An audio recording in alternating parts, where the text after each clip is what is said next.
If you've accidentally deleted messages on Trip.com, you may be able to recover them by following these steps.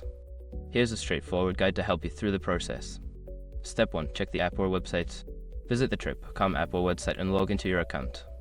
Sometimes, deleted messages may still be visible in your account's message history or notifications. Step 2. Look in the trash or archive. Explore the app or website for any trash or archive folder.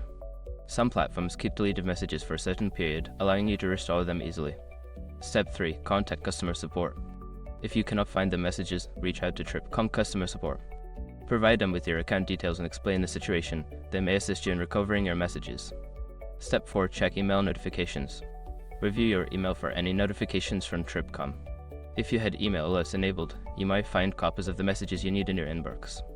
Step 5. Regular backups. For future reference, consider regularly backing up important messages or information. You can take screenshots or copy text to ensure you have a record of vital communications.